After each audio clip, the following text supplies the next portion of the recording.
السلام عليكم، ازيكم عاملين ايه؟ يا رب تكونوا بخير. في الحقيقه انا ما كنتش ناوي انزل الفيديو ده خالص وما كانش في دماغي اصلا. بس النهارده حصلت حاجه كده، فكرتني باللي حصل يعني. وقلت لازم انزله، فما استنيتش يعني، خلصت اللي في ايدي ونزلت الفيديو ده على طول.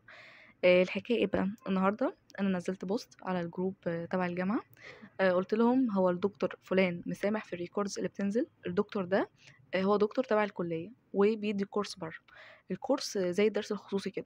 واللي مش عارف، الكورس الميديكال في أي مادة ميديكال في الجامعة ممكن بيعدي 1500.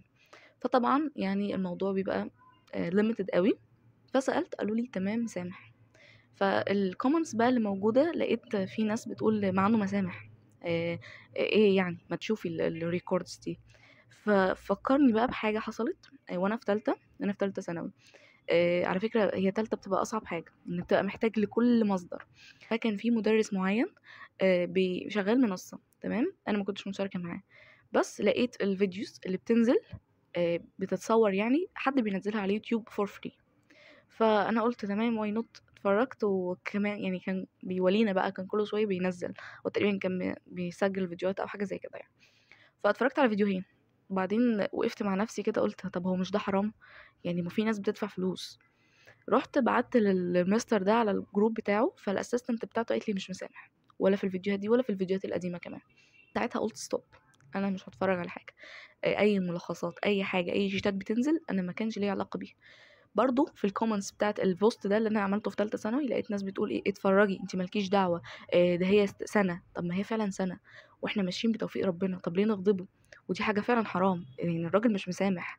سواء بقى كانت دي حاجه حلوه او وحشه، اللي مش مسامح في الريكوردز دي او مش مسامح في ده، لا انت مالكش دعوه. ده واحد مش مسامح في حاجته، انت تاخدها وترتكب ذنوب. احنا اصلا مش ناقصين ذنوب والله. يعني فلو سمحتوا ابعدوا عن الحاجات دي. يعني اشوفها ممكن يعني مش تدرك ان ده حرام ولا حاجه، او ما تاخدش في بالها، يعني فاكره ان الموضوع بسيط. لا، مش بسيط خالص. ده ذنب كبير، ذنب كبير، انك اكنك بتسرق حاجه.